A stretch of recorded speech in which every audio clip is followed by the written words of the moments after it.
Hello traders అందరికీ నమస్తే. ఈరోజు డేట్ 21 మార్చ్ 2025. సో, ఈ వీడియోలో మనం ఏం డిస్కస్ చేయబోతున్నామంటే, నిన్న తీసుకున్న ట్రేడ్ అవుట్‌కమ్ ఏంటి? తర్వాత ఈరోజు ఏమేం ట్రేడ్స్ తీసుకున్నాను? ఆ ట్రేడ్స్ తీసుకోవడానికి ఉన్న రీజన్ ఏంటి? స్టాప్ లాస్ ఎక్కడ ప్లేస్ చేస్తాను? టార్గెట్ ఎక్కడ ప్లేస్ చేస్తాను? ఎంట్రీ ఎలా తీసుకుంటాను?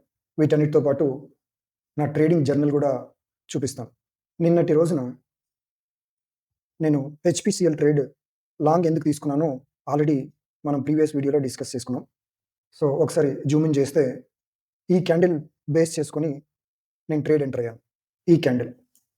సో, ఈ క్యాండిల్ హై అంటే అరౌండ్ 331, ఈ యెల్లో సర్కిల్‌లో ఉన్న క్యాండిల్ హై 331 పాయింట్ సంథింగ్ అక్కడ ట్రేడ్ ఎంటర్ అయ్యాను. తర్వాత ఈ క్యాండిల్ లో అంటే 324 స్టాప్ లాస్.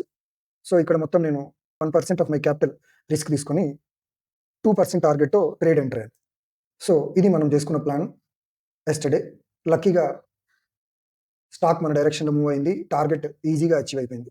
ఇన్‌ఫాక్ట్ ఈ ఈ పర్టిక్యులర్ ట్రేడ్ నేను 1:2 కోసం ప్లాన్ చేస్తే, ఇది యాక్చువల్‌గా 1:, ఇక్కడ ఈ గ్రీన్ బాక్స్‌లో మీరు గమనిస్తే 1:3.87 సంథింగ్ అచీవ్ చేసింది. సో, ఒకసారి నా యాక్చువల్ ట్రేడింగ్ టెర్మినల్ మీరు గమనిస్తే, సో, ఇక్కడ హిందుస్థాన్ పెట్రోలియంని నేను 345.15 దగ్గర ఎగ్జిట్ అయిపోయాను. 2% టార్గెట్ అచీవ్ అయిపోయింది. కానీ చాలామంది ఏమనుకుంటారంటే 4% స్టాక్ మూవ్ అయితే మనం 2% బుక్ చేయడం ఎంతవరకు కరెక్ట్ అని ఆలోచిస్తారు. స్టాక్ మార్కెట్ చాలా అన్‌ప్రెడిక్టబుల్. ఏమైనా జరగొచ్చు. సో, ఈ ట్రేడ్ వర్క్ అవ్వకుండా స్టాప్ లాస్ హిట్ అవ్వచ్చు. మన స్టాప్ లాస్ హిట్ అయిన తర్వాత టార్గెట్ హిట్ అవ్వచ్చు. సో, కొన్ని సార్లు మన టార్గెట్ చాలా దగ్గరగా పోయి మళ్ళీ రివర్స్ అవ్వచ్చు. సో, ఏమైనా జరగొచ్చు. సో, మార్కెట్ ఎట్లా బిహేవ్ చేస్తుందో మన కంట్రోల్‌లో ఉండదు కానీ, మనం ఏం చేయాలనుకున్నామో అది ఖచ్చితంగా చేయాలి. ఆ డిసిప్లిన్ ఉంటేనే మనం ట్రేడింగ్‌లో స్ట్రెస్ లేకుండా ట్రేడింగ్ సక్సెస్‌ని గాని, ఫెయిల్యూర్‌ని గాని హ్యాండిల్ చేయగలుగుతాం. సో, ఇది హెచ్‌పిసిఎల్ ట్రేడ్. నెక్స్ట్ ట్రేడ్ నేను తీసుకున్నది ఎఫ్‌డిసి స్టాక్. స్టాక్ డౌన్ ట్రెండ్‌లో ఉంది. ఇదేంటి మనం డైలీ చార్ట్ చూస్తున్నప్పుడు. ఈ స్టాక్‌ని జూమ్ ఇన్ చేసి కొంచెం జాగ్రత్తగా గమనిస్తే రీసెంట్ ప్రైస్ యాక్షన్ చాలా ఇంట్రెస్టింగ్‌గా ఉంది. సెల్లింగ్ వైపు ట్రాక్షన్ రాకపోవచ్చు అని సజెస్ట్ చేస్తున్నాయి. ఆ క్యాండిల్స్ ఏంటో చూద్దాం. ఫస్ట్ క్యాండిల్ వచ్చేసి ఈ క్యాండిల్. బుల్లిష్ ఫిల్మర్. స్టాక్ ఆ పర్టిక్యులర్ రోజున అంటే 3 మార్చ్‌న పడిపోయింది. బట్ ఇంట్రాడేలో మళ్ళీ పుల్ బ్యాక్ అయింది. సో, కాబట్టి ఇక్కడ ఫస్ట్ టైమ్ బయర్స్ ప్రెజెన్స్ మనకు కనపడింది. సో, ఇది ఫస్ట్ క్యాండిల్ నా ఐని క్యాచ్ చేసిన క్యాండిల్. నెక్స్ట్ వచ్చేసి నెక్స్ట్ క్యాండిల్ ఏంటంటే ఈ క్యాండిల్.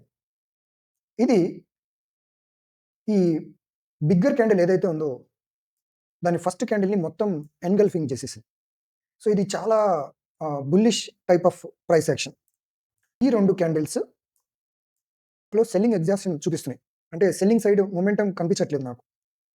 ఒకసారి స్వింగ్ లోస్‌ని గమనిస్తే ఇది ఈ మోస్ట్ రీసెంట్ స్వింగ్‌లో.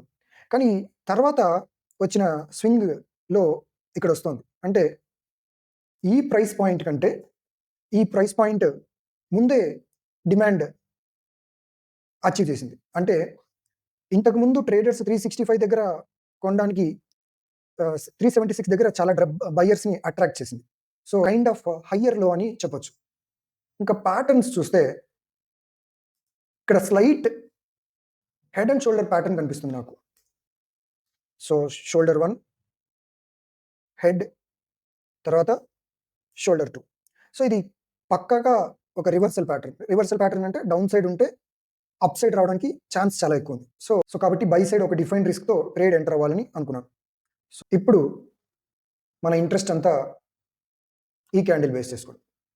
ఈ క్యాండిల్ హై బ్రేక్ చేస్తూనే నేను లాంగ్ ట్రేడ్ తీసుకున్నాను. లో దగ్గర స్టాప్ లాస్ ప్లేస్ చేయబోతున్నాను. అరౌండ్ 414 నా ఎంట్రీ. స్టాప్ లాస్ వచ్చేసి అరౌండ్ 403. సో, నేను 1:2 ఎప్పుడు ఎయిమ్ చేస్తాను. నా టార్గెట్ 433 దగ్గర ఎగ్జిట్ అవ్వడానికి ట్రై చేస్తాను. సో, ట్రేడ్ ట్రిగ్గర్ అయింది. ఈరోజు మీరు పక్కన గ్రీన్ క్యాండిల్‌ని గమనించొచ్చు. సో, ఈ గ్రీన్ క్యాండిల్‌లో నా ట్రేడ్ ట్రిగ్గర్ అయింది. సో, ఏ ప్రైస్ దగ్గర ట్రిగ్గర్ అయిందో కూడా నేను చూపిస్తాను.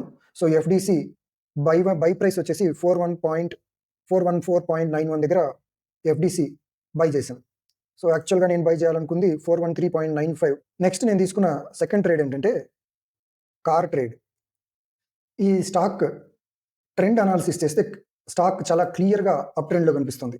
అప్ ట్రెండ్ పుల్ బ్యాక్, మళ్ళీ అప్ ట్రెండ్. సో ఈ అప్ ట్రెండ్లో ఈ స్వింగ్ హైని బ్రేక్ చేయడానికి ఈ క్యాండిల్ ట్రై చేసింది, బట్ బ్రేక్అవుట్ సస్టైన్ అవ్వలేదు, మళ్ళీ పుల్ బ్యాక్ అయింది స్టాక్. కానీ రీసెంట్ ప్రైస్ యాక్షన్ మాత్రం చాలా చాలా ఎంకరేజింగ్గా ఉంది. ఎందుకు ఎంకరేజింగ్గా ఉందో ఒకసారి చూద్దాం. మళ్ళీ డైలీ టైం ఫ్రేమ్కి వెళ్తే, సో రీసెంట్ హైని అంటే ఎప్పుడు దాదాపు ఆగస్ట్ 21 అంటే అప్రాక్సిమేట్గా 2.5 years హైని బ్రేక్ చేసి హై దగ్గర ట్రేడ్ అవుతుంది. నెక్స్ట్ ఒకసారి వాల్యూమ్ అనాలిసిస్ ట్రై చేద్దాం. ఇక్కడ నైస్ అప్ మూవ్ కనిపిస్తుంది విత్ స్ట్రాంగ్ వాల్యూమ్స్. ఓకే, తర్వాత ఇక్కడ మంచి వాల్యూమ్తో ఒక ప్రాపర్ బేస్ బిల్డప్ అయింది, రైట్? సో ఇవన్నీ రీజన్స్. ఇది ఈరోజు వాల్యూమ్, దీని గురించి మాట్లాడుకుందాం. లాంగ్ సైడ్ ట్రేడ్ చేయడానికి ఈ స్టాక్ మంచి ఆపర్చునిటీ ప్రొవైడ్ చేస్తుంది అనిపిస్తుంది. రిలయబుల్ ప్రైస్ యాక్షన్ అయిన rounding bottom, reliable price pattern అయిన రౌండింగ్ బాటమ్ కూడా మనం ఇక్కడ ఈ పర్టికులర్ స్టాక్లో గమనించవచ్చు. సో కార్పొరేట్ స్టాక్లో most recent candles price action గమనిస్తే ఇది స్టాక్ పైకి వెళ్ళింది, మళ్ళీ హయ్యర్ లెవెల్స్లో రిజెక్ట్ అయింది. కానీ చాలా ఎంకరేజింగ్ క్యాండిల్ ఫామ్ అయింది ఎప్పుడు, నిన్న 20th మార్చిన చాలా ఎంకరేజింగ్ ప్రైస్ యాక్షన్ జరిగింది. ఇంట్రాడేలో డౌన్ మూవ్ అయింది, తర్వాత మళ్ళీ అప్ మూవ్ అయింది. ఈ stock bullish pin bar, all time high దగ్గర ట్రేడ్ అవుతుంది, బుల్లిష్ పిన్ బార్ ఫామ్ అయింది.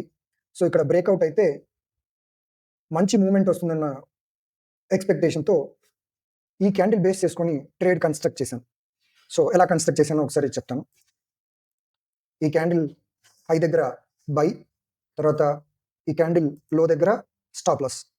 సో ఇది 1% రిస్క్ తీసుకొని 2% టార్గెట్తో అచీవ్ చేయాలంటే ఎలా, ఒకసారి లాంగ్ పొజిషన్ కన్స్ట్రక్ట్ చేద్దాం. సో ఇక్కడ ఎంట్రీ, ఇది స్టాప్ లాస్, అండ్ దెన్ మనకు 2% టార్గెట్ కావాలంటే ఇక్కడికి. సో 1889 అలా కన్స్ట్రక్ట్ చేసాం. కానీ ఈరోజు క్యాండిల్ మనం ఒకసారి గమనిస్తే, యాక్చువల్గా నేను ఈ ట్రేడ్ ఎంటర్ అయినప్పుడు ఒక 2-3 డేస్లో టార్గెట్ అచీవ్ అవుతుందని చెప్పేసి ట్రేడ్ ఎంటర్ అయ్యాను. లక్కీగా మార్కెట్ సింగిల్ డేలోనే నా ట్రేడ్ ట్రిగ్గర్ అవ్వడం జరిగింది, తర్వాత టార్గెట్ కూడా అచీవ్ చేసింది. ఒకసారి మీకు చూపిస్తాను నా entry price, exit price. So right, ఇక్కడ మీరు చూస్తే 1729 దగ్గర బై చేశాను, 1879 దగ్గర సెల్ చేశాను. యాక్చువల్గా 2-3 డేస్కి ప్లాన్ చేశాను, లక్కీగా సింగిల్ డేలోనే టార్గెట్ అచీవ్ అయింది. నా టార్గెట్ అయితే అచీవ్ అయింది, కానీ స్టాక్ ఇంట్రాడేలో ఇలా రైజ్ అయింది, తర్వాత పడిపోయింది, ఇక్కడ క్లోజ్ అయింది. సో లక్కీగా సిస్టంలో నేను టార్గెట్ ఆల్రెడీ ఫిక్స్ చేశాను కాబట్టి నా టార్గెట్ ఇక్కడ హిట్ అయింది, మళ్ళీ స్టాక్ రివర్స్ అయింది. ఎందుకు అలా జరుగుతుందంటే, ఇది ఇంపార్టెంట్ స్వింగ్ బ్రేక్అవుట్ పాయింట్. ఈ point important swing breakout point. ఇలాంటి లొకేషన్స్లో బయర్స్ సెల్లర్స్ దగ్గర చాలా టగ్ ఆఫ్ వార్ ఉంటుంది, ప్రైస్ ఎజిటేషన్ చాలా ఉంటుంది. సో కాబట్టి ఇలాంటి లొకేషన్స్లో చాలా జాగ్రత్తగా ఉండాలి. ఏదైనా జరగచ్చు, గివెన్ ఆ రోజు మార్కెట్ సెంటిమెంట్ బేస్ చేసుకొని, మొమెంటం బేస్ చేసుకొని ప్రైస్ అప్ సైడ్ అవ్వచ్చు, డౌన్ సైడ్ అవ్వచ్చు, ఏ సైడ్ అయినా కూడా మూవ్ మాత్రం చాలా హ్యూజ్ మూవ్మెంట్ పాసిబుల్ అవుతుంది. కావాలంటే మీరు ఒకసారి వాల్యూమ్ చెక్ చేస్తే, వాల్యూమ్ బార్ ఒకసారి చూడండి, చాలా హ్యూజ్ వాల్యూమ్ బిల్టప్ అయింది. సో ఆల్ టైమ్ హై దగ్గర ట్రేడ్ అవుతుంది కాబట్టి మంచి మూవ్ ఫ్యూచర్లో కూడా అచీవ్ చేసే ఛాన్స్ ఉంది. కానీ నేను ఎప్పుడు కూడా నా ట్రేడ్స్ ఎప్పుడు మ్యాక్సిమం 2 to 4 డేస్లో నేను ఎంటర్ అవ్వడం అయిపోతుంది, ఎగ్జిట్ అవ్వడం అయిపోతుంది. కానీ ఎవరైతే లాంగ్ టర్మ్ చార్ట్స్ ఫాలో అయ్యే వాళ్ళకి మాత్రం ఈ కార్డ్ ట్రేడ్లో ఇంకా జ్యూస్ చాలా మిగిలి ఉంది, అప్ సైడ్ పొటెన్షియల్ చాలా ఉంది. సో ఇది ట్రేడింగ్ రికమెండేషన్ కాదు, జస్ట్ ఒక నాలెడ్జ్ షేరింగ్ అనుకోండి. ఈరోజు సమ్మరీ చూస్తే, హింద్ పెట్రో నిన్న ట్రేడ్ తీసుకున్నాం, ఈరోజు టార్గెట్ అచీవ్ అయింది. తర్వాత కార్ ట్రేడ్ ఈరోజు ట్రేడ్ తీసుకున్నాం, ఈరోజే టార్గెట్ అచీవ్ అయింది. తర్వాత ఎఫ్డిసి స్టాక్ ఈరోజు ట్రేడ్ ఎంటర్ అయ్యాం. మనం ఎక్కడైతే ఎంటర్ అయ్యామో అక్కడే ప్రైస్, దాదాపు అక్కడే మనం ట్రేడ్ ఎక్కడైతే ఎంటర్ అయ్యామో అక్కడే ఉంది ప్రైస్. ఒకసారి ఎఫ్డిసి చార్ట్ చూద్దాం. అంత నెగిటివ్ ప్రైస్ యాక్షన్ కనపడట్లేదు. సో యాజ్ యూజువల్గా మన స్టాప్ లాస్ ఇక్కడ. ఇంకొక ఇంపార్టెంట్ పాయింట్ ఏంటంటే, ఈ 3 క్యాండిల్స్ లో దాదాపు అప్రాక్సిమేట్గా సేమ్ ఉంది. సో మార్కెట్ ఈ లోని బ్రేక్ చేసి ఇలా డౌన్ మూవ్ అవ్వడానికి విల్లింగ్గా లేదు. ఎఫ్డిసి స్టాక్ ఈ డౌన్ మూవ్మెంట్ విల్లింగ్గా లేదు. సో కాబట్టి ఒక స్టాక్ డౌన్ మూవ్ అవ్వకుండా ఉంది అంటే ఎయిదర్ ఇక్కడే కన్సాలిడేట్ అవుతుంది, లేదా up side movement possible. Trading journal కూడా చూపిస్తాను. నా ట్రేడ్స్‌ని నేను ఇలా జర్నల్ లాగా రాసుకుంటాను. సో, బీపీసీఎల్ నిన్న తీసుకున్న ట్రేడ్. బీపీసీఎల్‌కి టార్గెట్ హిట్ అయింది. తర్వాత ఎఫ్‌డీసీ, కార్ ట్రేడ్ 2 ఈరోజు తీసుకున్నాం. కార్ ట్రేడ్ లక్కీగా ఈరోజే తీసుకున్నాం. ఈరోజే టార్గెట్ హిట్ అయింది. సో, ఎఫ్‌డీసీ ఒకటి పొజిషన్ ఓపెన్‌గా ఉండిపోయింది. సో, ఈ ట్రేడ్ అవుట్‌కమ్ మండే, ట్యూస్‌డే రాబోయే 2, 3 ట్రేడింగ్ డేస్‌లో తెలిసిపోతుంది. రైట్. Thanks for watching.